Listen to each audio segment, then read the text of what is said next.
ಶ್ರೀ ಗಣಪತಿ ಶಾರದಾ ಗುರುಭ್ಯೋ ನಮಃ.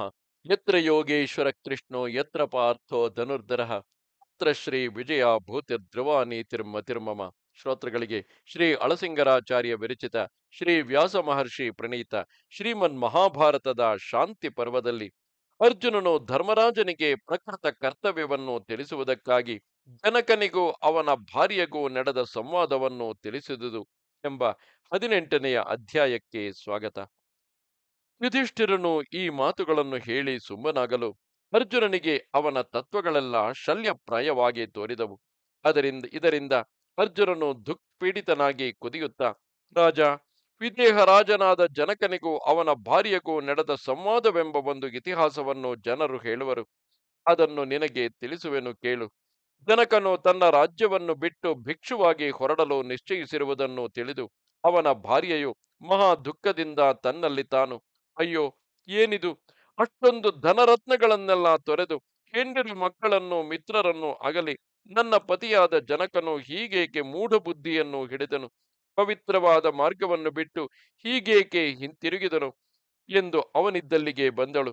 ಸರ್ವವನ್ನು ತೊರೆದು ಭಿಕ್ಷಾವೃತ್ತಿಯನ್ನು ಹಿಡಿದು ಒಂದು ಹಿಡಿಯಷ್ಟು ಹುರಿದ ಯವವನ್ನು ಇತರ ಧಾನ್ಯವನ್ನು ನಿರೀಕ್ಷಿಸುತ್ತಾ ಆಶಾ ಮಾತ್ಸರ್ಯಗಳಿಲ್ಲದೆ ಯಾರಿಗೂ ಹೆದರದೆ ಹೋಗುತ್ತಿದ್ದ ಆ ತನ್ನ ಪತಿಯನ್ನು ಕಂಡು ಧೀರ ಮನಸ್ಸುಳ್ಳ ಆಕೆಯು ಕೋಪದಿಂದ ಅವನನ್ನು ತಿರುಗಿ ಅವನನ್ನು ಕುರಿತು ರಹಸ್ಯವಾಗಿ ಸಕಾರಣವಾದ ಮಾತುಗಳಿಂದ ಹೀಗೆಂದು ಹೇಳುವಳು: ಆರ್ಯಪುತ್ರ, ಏನಿದು, ಧನಧಾನ್ಯ ಸಮೃದ್ಧವಾದ ನಿನ್ನ ರಾಜ್ಯವನ್ನು ತೊರೆದು ಈ ಕಾಪಾಲಿಕ ವೃತ್ತಿಯನ್ನವಲಂಬಿಸಿ ಒಂದು ಹಿಡಿಧಾನ್ಯವು ಸಿಕ್ಕುವುದೇ ಎಂದು ನೀನು ಅಲೆಯುವ ಕಾರಣವೇನು?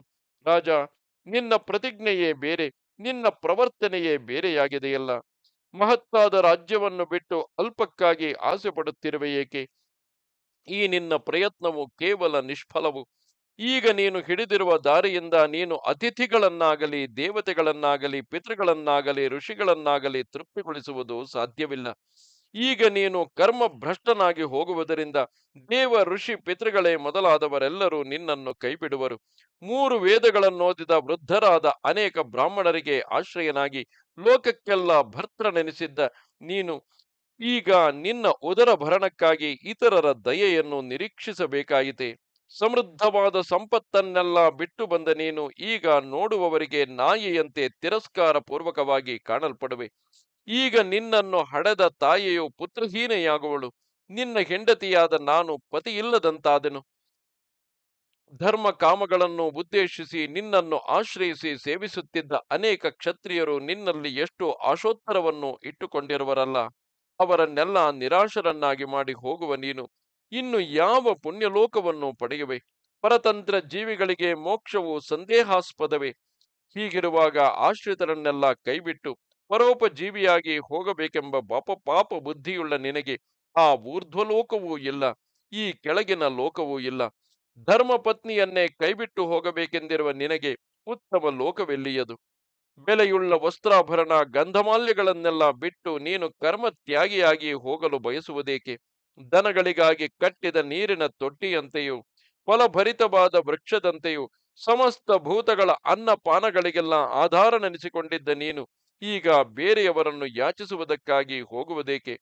ಸ್ವಪ್ರಯತ್ನವನ್ನು ಬಿಟ್ಟು ಸನ್ಯಾಸವನ್ನು ಹಿಡಿದ ಆನೆಯನ್ನಾದರೂ ಮಾಂಸಾಹಾರಿಗಳಾದ ಕ್ಷುದ್ರ ಮೃಗಗಳು ತಿಂದು ಬಿಡುವವು ಅಥವಾ ಕ್ರಿಮಿಗಳು ಭಕ್ಷಿಸಿ ಬಿಡುವವು. ಇನ್ನು ಯಾವ ಕಾರ್ಯಕ್ಕೂ ಬಾರದ ನಿನ್ನನ್ನು ಕೇಳಬೇಕೆ? ನೀನು ಸನ್ಯಾಸಿಯಾಗಿ ಬಿಟ್ಟ ಮಾತ್ರಕ್ಕೇನು ನಿನ್ನ ಮಮತೆಯು ಹೋಗುವುದೇ? ಬೇರೊಬ್ಬನು ನಿನ್ನ ಈ ಕುಂಡಿಕೆಯನ್ನು ಅಂದರೆ ಕಮಂಡಲವನ್ನು ಒಡೆದರೆ ಅಥವಾ ನಿನ್ನ ಈ ತ್ರಿದಂಡವನ್ನು ಕದ್ದೊಯ್ದರೆ ಇಲ್ಲವೇ ನಿನ್ನ ಕಾಷಾಯವನ್ನು ಕಿತ್ತುಕೊಂಡರೆ ಆಗ ನಿನ್ನ ಮನಸ್ಸು ಹೇಗಿರುವುದೋ ಯೋಚಿಸು. ಎಲ್ಲವನ್ನು ಬಿಟ್ಟ ನಿನಗೆ ಒಂದು ಹಿಡಿಯ ಧಾನ್ಯದಿಂದೇನಾಗುವುದು? ಅದರಿಂದಲೇ ನೀನು ಎಲ್ಲವನ್ನು ಪಡೆದಂತೆ ಚರಿತಾರ್ಥನಾಗುವುದಾದರೆ ನೀನು ನನಗೆ ಕೊಡುವುದೇನು?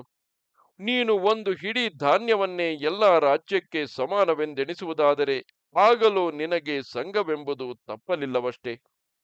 ನಿನ್ನ ದೇಹ ರಕ್ಷಣೆಗಾಗಿ ಹಿಡಿ ಧಾನ್ಯವನ್ನು ಪಡೆಯಲು ನೀನು ಪ್ರಯತ್ನಿಸುವುದಾದರೆ ಆಗ ಈ ನಿನ್ನ ಸಂಕಲ್ಪವೇ ವ್ಯರ್ಥವಲ್ಲವೇ?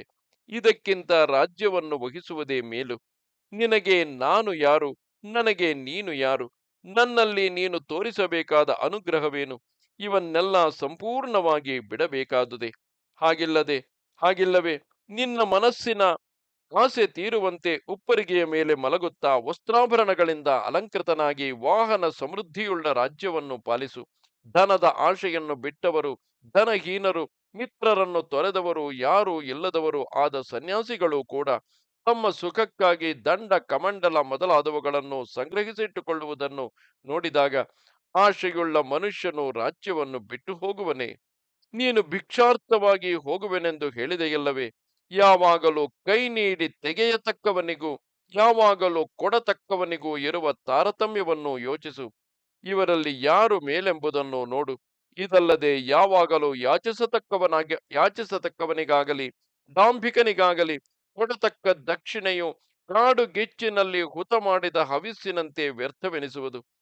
ಬೆಂಕಿಯು ಕಟ್ಟಿಗೆಯನ್ನು ಹಾಕಿದಷ್ಟು ಅದನ್ನು ಚೆನ್ನಾಗಿ ಉರಿಸಿದ ಹೊರತು ಶಾಂತವಾಗದಂತೆ ಯಾಚನಾ ವೃತ್ತಿಯುಳ್ಳ ಬ್ರಾಹ್ಮಣನು ಎಂದಿಗೂ ಶಾಂತಿಯನ್ನು ಹೊಂದಲಾರನು.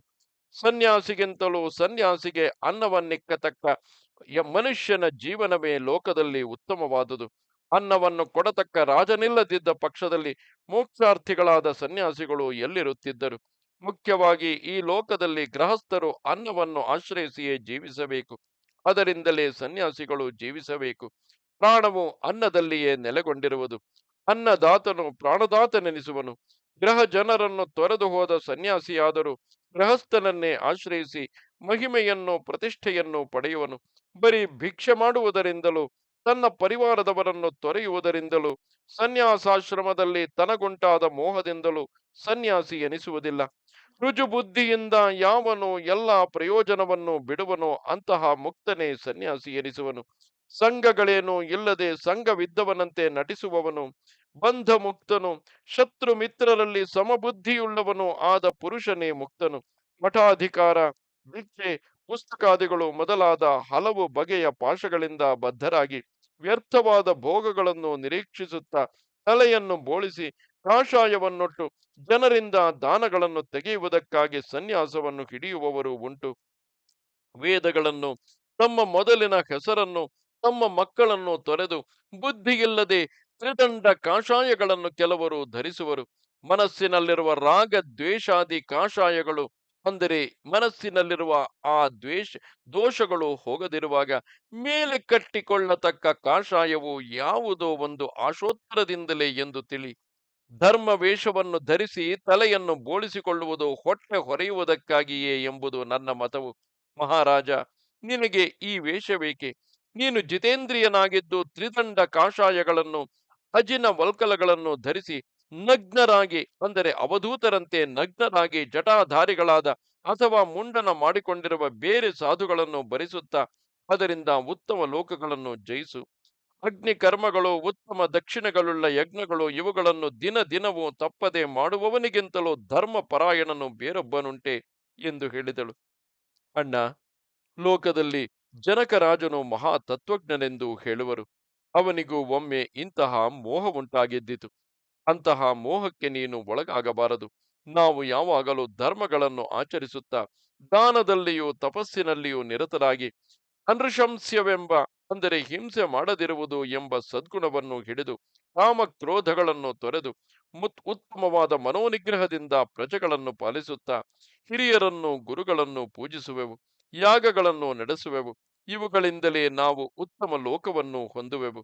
ಬ್ರಾಹ್ಮಣರಿಗೆ ಅನುಕೂಲರಾಗಿ ಸತ್ಯವ್ರತರಾಗಿ ದೇವತೆಗಳಿಗೂ ಅತಿಥಿಗಳಿಗೂ ಇತರ ಪ್ರಾಣಿಗಳಿಗೂ ನಮ್ಮಿಂದ ಸಾಧ್ಯವಾದಷ್ಟು ತೃಪ್ತಿಯನ್ನು ಮಾಡುತ್ತಾ ನಮಗೆ ಇಷ್ಟವಾದ ಪದವಿಯನ್ನು ಪಡೆಯಬಹುದು ಎಂದನು. ಇದು 18ನೆಯ ಅಧ್ಯಾಯವು. ನಮಸ್ತೆ ಶಾರದೆ ದೇವಿ, ಕಾಶ್ಮೀರ ಪುರವಾಸಿನಿ, ತ್ವಾಮಹಂ ಪ್ರಾರ್ಥಯೇ ನಿತ್ಯಂ, ವಿದ್ಯಾದಾನಂಚ ದೇಹಿಮೆ. ನಮಸ್ಕಾರ.